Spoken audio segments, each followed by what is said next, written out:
This training is provided to all the government doctors, and this is done as a pilot course in Tamil Nadu, a state in India, which has pioneered this aspect of spreading training to the doctors, combining with the government. This shortly will be adapted to all the states. We are spearheading for the same, and more people will be trained for the same. So these two, Dr. Srinath and Dr. Sarana Kumar, are the program directors who developed the group of people and organized the team to teach each and every medical colleges. So we are doing this for the past 2 years. We have trained about 15 medical colleges across Tamil Nadu. As it is again like an advanced trauma life support 3-day course with interactive lectures, hands-on training, Kahoot online quizzes, and pre-test and post-test. On the completion, they will be given a certificate. So we didn't do just the course, we assess the outcomes also. As the graphs clearly mention, the knowledge post this NTLS course was very high to the participants, and this is what exactly we wanted at the end. So when it comes to the ambulances, of course, the drone ambulance is coming into the picture, which I'll be talking in the newer advances.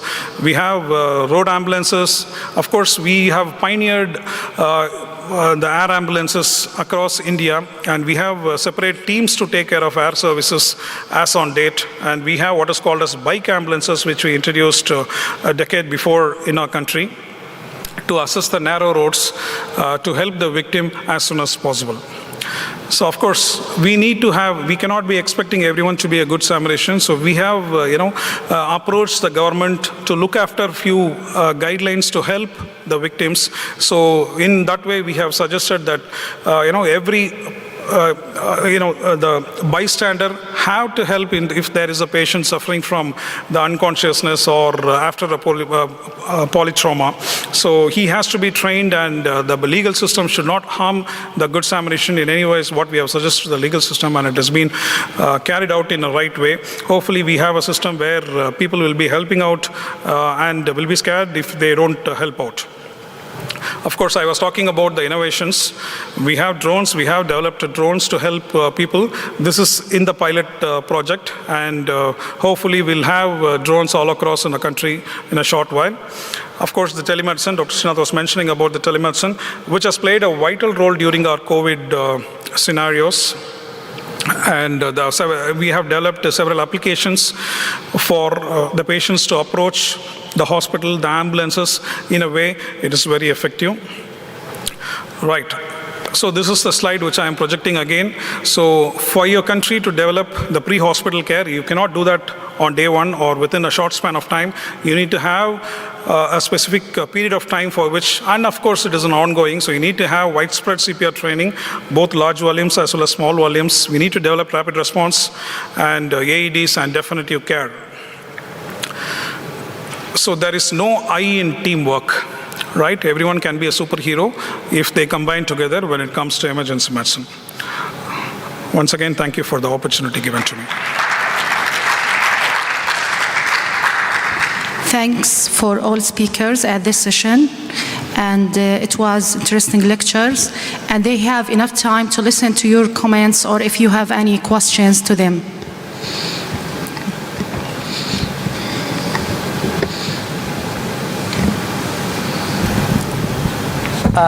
Thank you very much. This is Dr. Behçet from Istanbul.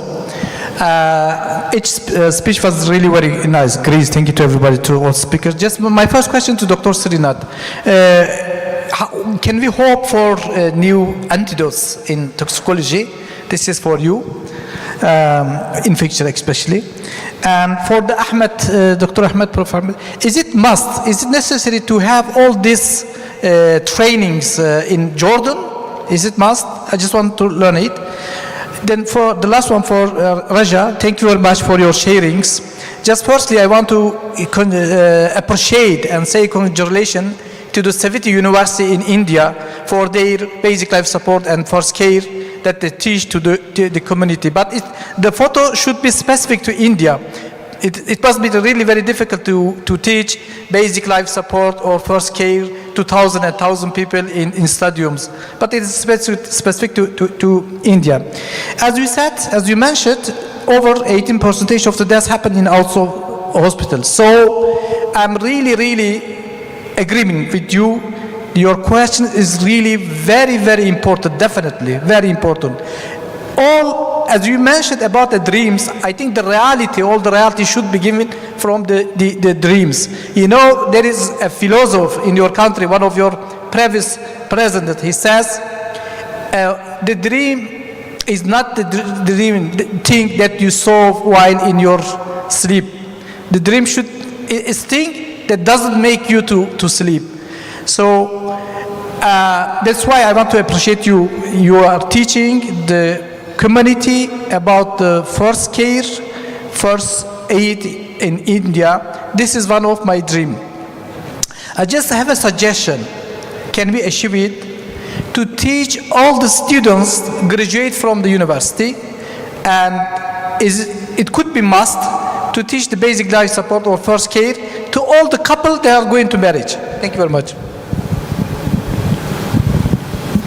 Antidotes? Yeah.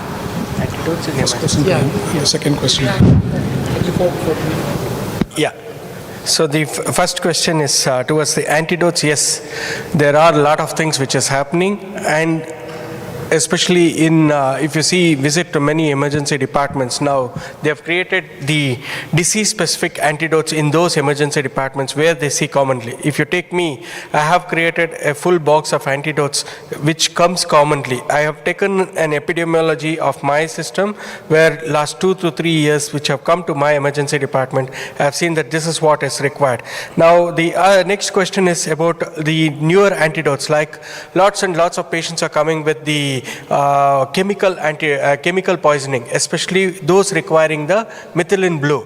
So methylene blue is not available readily in every emergency department. So nitrates have become a biggest poisoning in most of the countries today in Asia. So there we have started using the methylene blue, and it has shown much results, and the patient outcome is also good. And regarding the training, what Dr. Rajdari was mentioning, it was a mission which he took it for almost 6 to 7 years. And then he ensured that all the people come together and it was being done, so that it gave an impact of emergency medicine in the whole country. That is all. Thank you. Thank you. Thank you, Professor Bahjat, for your nice question. Really, we are share a knowledge. Our technical training department. We as a society, there's too many, we call them merit badges. It's everyone's another badge. And so philosophically, we believe that all of that training is already incorporated into our residency, so we do not necessarily require each one of these badges, so to speak.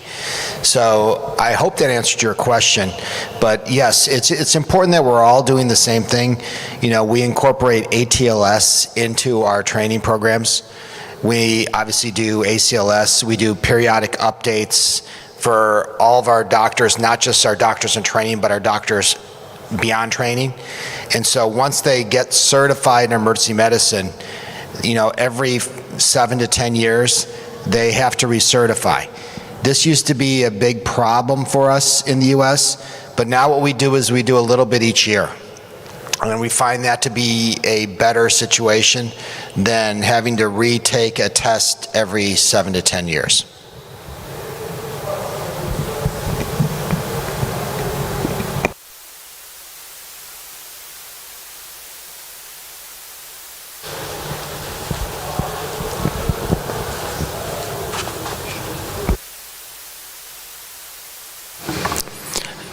Thank you for all. No any more question? Thank you for all. Our session is finished. 5 minutes later, we'll start the last session of today. Okay? Thank you.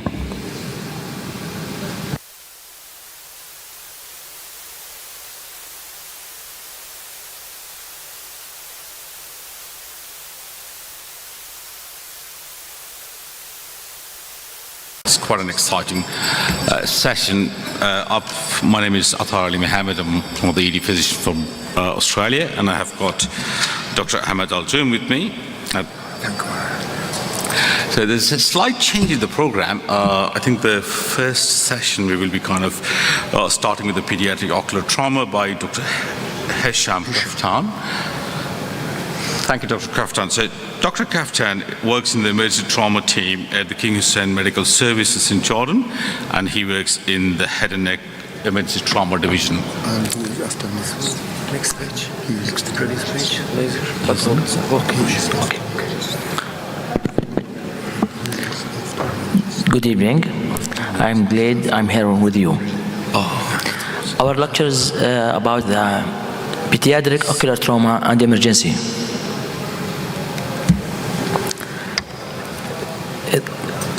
Pediatric ocular trauma is the preventable causes of the visual impairment in the world. Up to 40% of the all injury occur in the person less than 17, especially in the small age. Why it is important? Because as we know, trauma to the eye in the first 6 years is critical because it leads to lazy eye, amblyopia, as we know. So eye injury are leading causes to the visual disability and non-congenital unilateral blindness in children. Very commonly, eye injury occurring during the sport and even within at the home or school, anywhere. Speak fast about the anatomy of the eye. You know, our eyelid, lower eyelid, cornea, sclera, and the retina and cornea and iris, everything. The most important thing we know about the orbital wall is the lamina papyracea. Lamina papyracea, which is the thinnest bone in the orbital wall. Approach to the eye examination. The history. The details of the mechanism and time of the injury. Where, when, how, and with what. Chemical or alkaline. Change. First, we ask about the change in the vision, flashes, floaters, or any shadow. Symptom: pain, visual loss, double vision, photophobia, or any other symptom. The eye examination. The vital sign, as we know, is the visual acuity, external eye anatomy. Look for trauma, foreign body, or any other. Pupillary response: equal, rounded, reactive, full. Visual field, extraocular movement. If there's any limitation, we must keep in mind, because there is trauma make me the fracture to the orbital wall, so the entrapment for the muscle. Fundoscopic examination is the last and the important thing. If there is chemical bone, proceed for provide copious irrigation before history and before examination, before anything. Imaging study, plain X-ray to look for orbital wall fracture, CT scan to look intraocular foreign body, MRI. If there is metallic foreign body, MRI is contraindicated. Keep in mind. Emergent eye situation, eye trauma, blunt versus sharp, chemical, infectious. First, eye trauma, eye laceration, maybe superficial or deep, special care to the involving the lid margin and the tarsal plate and levator muscle, and the lead maybe lead to the apoptosis and that canaliculum, the medial canthus. The latter need tubing technique to prevent it before after healing. Check for associated foreign body or globe injury. Treatment: primary closure or delay closure after 12 to 24 hours if a human bite or contaminated wound. Tetanus prophylaxis for all any skin injury. Full thickness, this is picture like this presented to our emergency. Okay, maybe trauma lead to the subconjunctival hemorrhage. As we know, this is treated with a cold compressor and artificial tears of the symptomatic, and avoid aspirin or NSAIDs and heavy lifting. And this take to 1 or 2 weeks or maybe more to resolve. And maybe trauma lead to corneal or conjunctival foreign body, which is the patients complain of the pain, tearing, photophobia, blepharospasm, and foreign body sensation. We must avert the upper eyelid to look for any hidden foreign body or any entrapment. Treatment: topical anesthesia and remove with the foreign body by the needle or cotton, triangular swab, or topical antibiotic drop or ointment. We must avoid patching in children because it leads to the lazy eye. Like this foreign body, maybe in the upper eyelid under the on the inner surface of the upper eyelid or in the cornea directly. Corneal abrasion ulcer. It's an epithelial defect due to the trauma occurring by the pain. Foreign body sensation, tearing, blepharospasm, and decreased vision. Dramatic response with installation topical anesthesia because it's pain relief. The ulcer could be sterile or contaminated or infected. If you're the upper eyelid, always as foreign body maybe it is the causes of the ulcer. Treatment: lubricant and topical antibiotic and cycloplegic to relieve the pain. Like this ulcer. Orbital anatomy, as we say previous, the most important is lamina papyracea, which is the thinnest point in the orbital bone. Orbital wall anatomy, orbital wall fracture. Orbital floor fracture, maybe blowout fracture. The most common, as the floor is the weakest part, the roof of the maxillary sinus, usually due to blunt trauma. Symptom and sign: eyelid swelling, diplopia, restricted eye movement, especially upward, due to entrapment of the muscle. Enophthalmos, hypoesthesia over the cheek. Imaging study: plain X-ray or CT, observation with the tetanus prophylaxis prophylactic antibiotic with a broad spectrum, and nasal decongestion by 2 for 2 weeks. No nose blowing because this is increase the air under and delay the healing. Ice pack 1 to 2 days. Go for surgery if entrapment muscle, oculocardiac reflex, heart rate decrease with eye movement. Facial hypoesthesia, sympathetic diplopia with minimal improvement over the time or large floor fracture, leading to the enophthalmos. Surgery is the most commonly performed if indicated after 1 to 2 weeks if indicated. Like this, there is a restriction as we see in the picture because the entrapment of the muscle inferior rectus. Define hyphemia. Hyphemia is the blood in the AC. The anterior chamber usually results due to blunt trauma, projectile, or penetrating trauma, but can be spontaneously, as in juveniles and the granuloma. Commonly, in the pediatric population, sign, symptom, pain, decreased vision, and irregular pupil. Clinical grading from 1 to 4 according to the level of the blood in the AC. Complications: secondary hemorrhage, rebleeding, high risk in the first 5 days, and high rate in young children, and cerebrohypemia.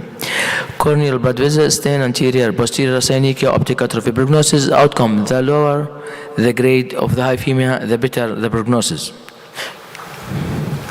Management of the hyphemia: complete bed rest, risk of hospitalization or outpatient. Most important is bed rest. Risk of the bleeding, grading of the hyphemia, according to all this control, treat the patient as hospitalization or as outpatient.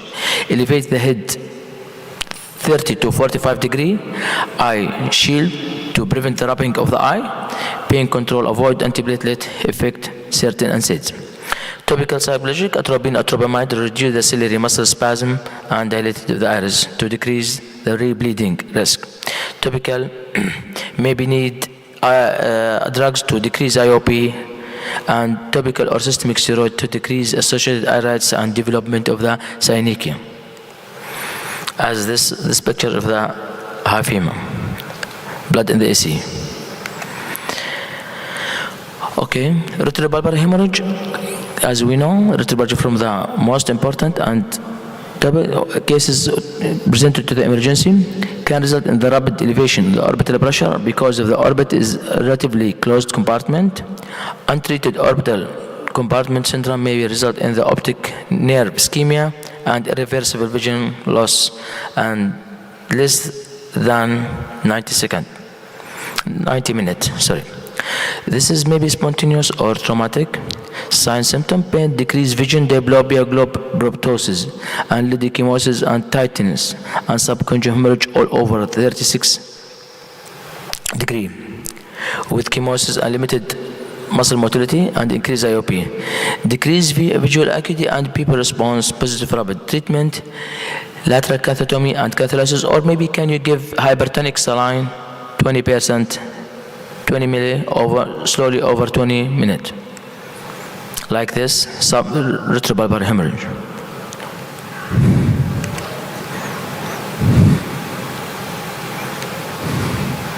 Okay.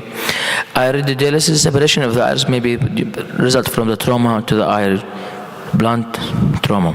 Separation of the iris from its root due to blunt trauma. Or maybe the result of the trauma is ectopia lentis, subluxated of the lens from its normal position, maybe downward or in the anterior chamber, according to the mechanism of trauma.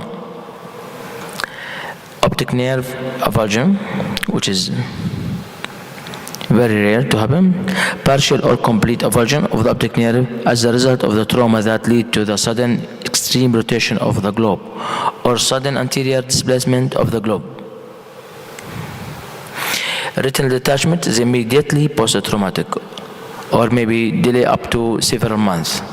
Separation of the neurosensory retina from its base. Rupture of the globe may be a result from the trauma. For thickness, laceration of the globe as a result of the trauma that may be within blunt or penetrating or perforating object. Can be corneal scleral or combined corneal scleral. Symptom, pain, greatly decrease in the vision, diplopia. Sign, low IOP, teardrop pupil, prolapsed iris, hyphema, maybe with normal or high IOP, 360-degree subconjugal hemorrhage all over. Management, if suspected rupture, minimize manipulation of the globe and apply the protective eye shield.